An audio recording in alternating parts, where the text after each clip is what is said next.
Okay, so we are going to be doing here example 7, 8, and 9 from 1.3. We're going to start by looking at a piecewise defined function. So here is my piecewise function f of x equals x squared if x is less than or equal to 0, and square root of x if x is greater than 0. So I'm going to graph both of them, both the parts, whole graph.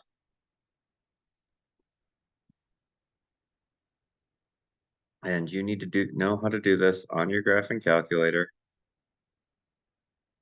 because you do not get Desmos for your test. Yes, I know you could do the piecewise thing on Desmos. So this is x squared. Looks roughly like that.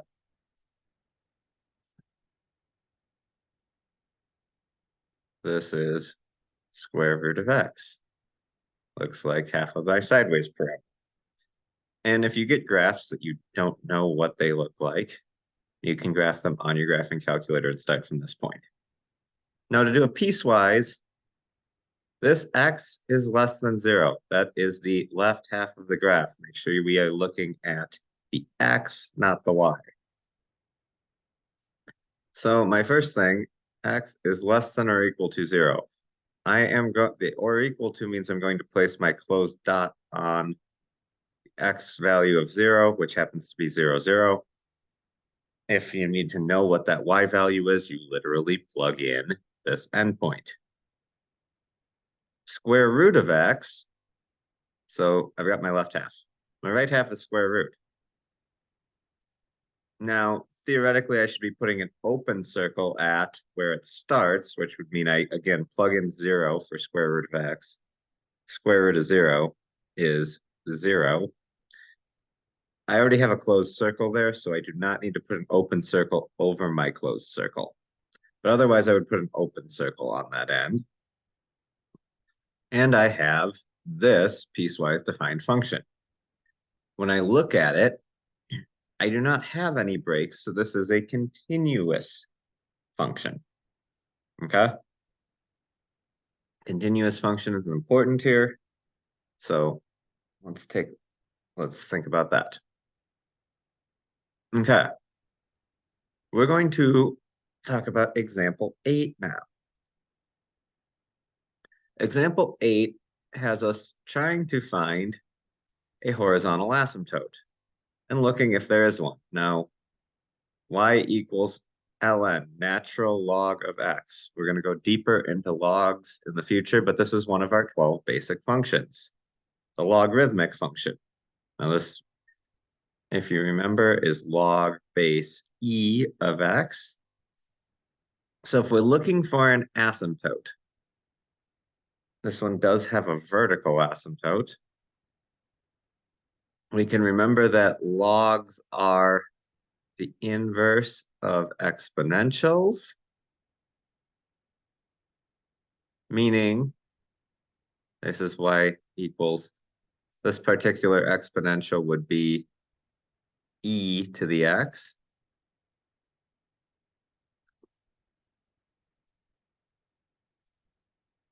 It is the inverse, which means reflection over y equals x.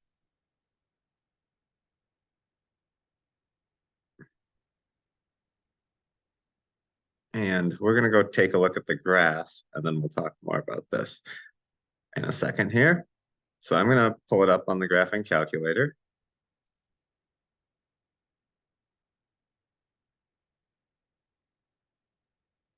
And here we have our TA84.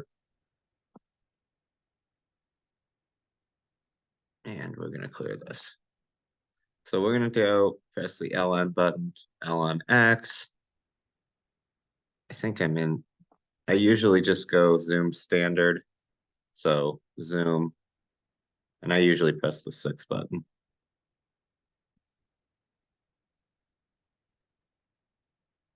And here I have it.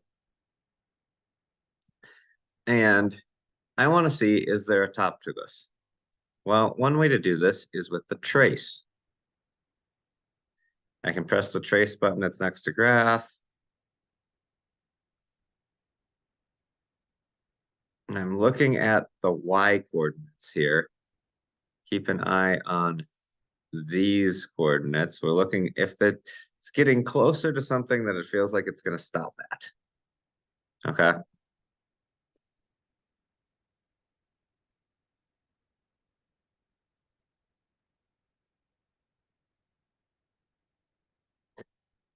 And at least the CE is automatically adjusting for me. It it might be getting slower, but it does not feel like it's stopping. Going back to thinking about it as a graph, going back to my whiteboard here, this function, e to the x, continues to go out very slowly, but it does go out as it goes up. Likewise, the logarithm as its reflection will continue to go up just a little bit as it goes out. So there is no horizontal asymptote. There is, however, a vertical asymptote. I misspelled asymptote. I do this a lot. This word gets to me.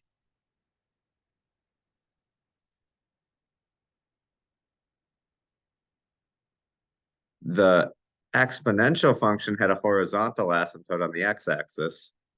The logarithmic function has a vertical asymptote because of the reflection over y equals x on the y-axis. Now the equation for the y-axis is x equals 0.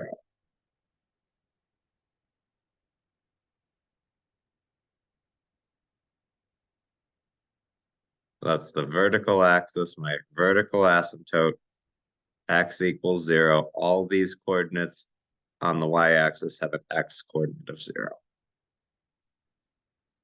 Example 9 is going to be our first function analysis. We will be doing quite a few of these. And a function analysis is simply putting together a whole bunch of things you've learned about functions all into one problem. So we're going to start with f of x equals square root of x. Pretty basic function. It's this v, or not square root of x, absolute value of x. It's this v graph here, looks like that. Again, you're welcome to graph all of these on your calculator. You have your calculator to use for this. The first piece of my function analysis is my domain. And my domain, I'm not going to make you memorize these anytime I make you do a function analysis. If it's in the book, look at this example. It tells you all the parts. It's on page 112. If it's on a test, I will give you this and you just have to fill in the blanks. So the domain here, I say domain, and you tell me this is all real numbers. It goes from negative infinity to positive infinity for my x coordinates. My range is my y coordinates. Now this one doesn't go all the way down to negative infinity. It starts at 0 and then goes to positive infinity.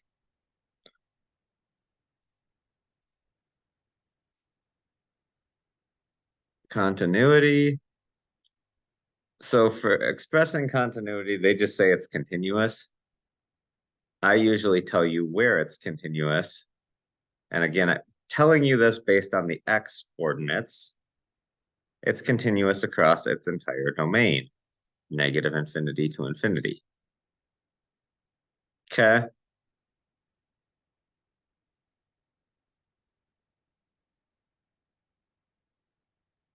It puts increasing and decreasing in the same line. I usually put them in separate lines. And I'm just going to abbreviate with inc and dec for increasing, decreasing. I am increasing, this graph goes up as I go left to right. When I talk about increasing, decreasing, I'm talking about going left to right. You read left to right. I read it as increasing left to right.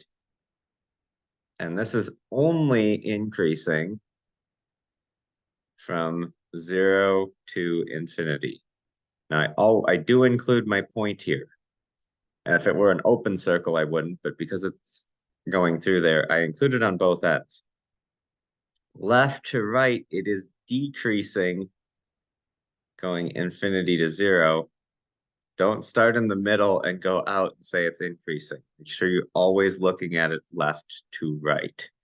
So starting at the arrow up here, going left to right means it's actually going down.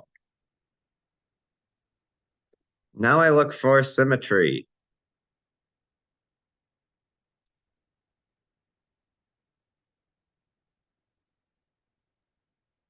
Okay.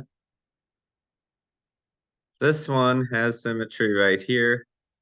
The types of symmetry I'm generally looking for. X-axis symmetry would mean it's not a function, so that's not what I'm looking for. I'm looking for y-axis symmetry or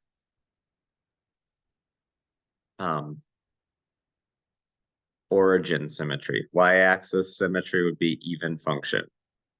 You can say either of those, I don't care. So we have our even function here with our y-axis symmetry as this folds over itself along the y-axis. Boundedness. There is a bottom to this.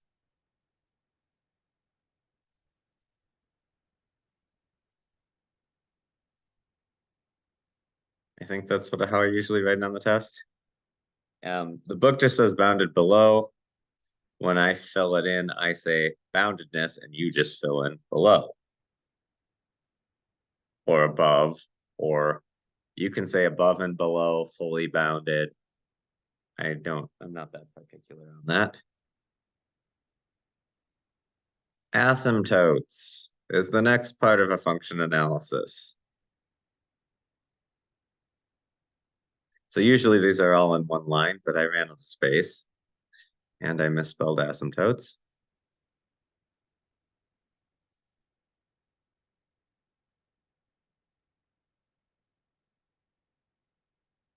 There aren't any on this graph. The absolute value has no asymptotes. I usually just put vertical and horizontal on the same line. End behavior. End behavior must be expressed in limit notation. Okay. So it will say, if you do not say it like this, I mark it wrong. Limit as x approaches negative infinity. You can either write absolute value of x here. I'll do the other option for the other side. So I'm looking at this end of the graph. I'm going to erase some of the parts off of some of the extra stuff I have here. Oops. I guess I'll put the x-axis back in a second.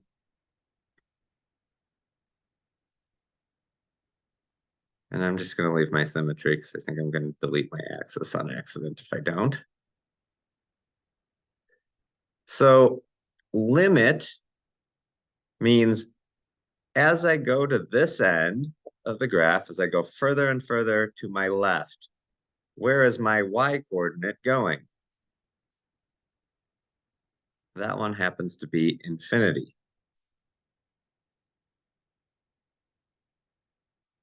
Again, I'm looking at my y coordinate as my x coordinate goes to negative infinity on the first one. My second one is infinity.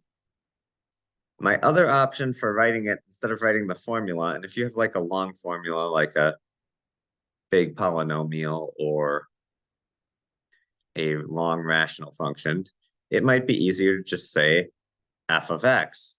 Now, I must choose the correct letter. If this was g of x, I'd need to say g of x.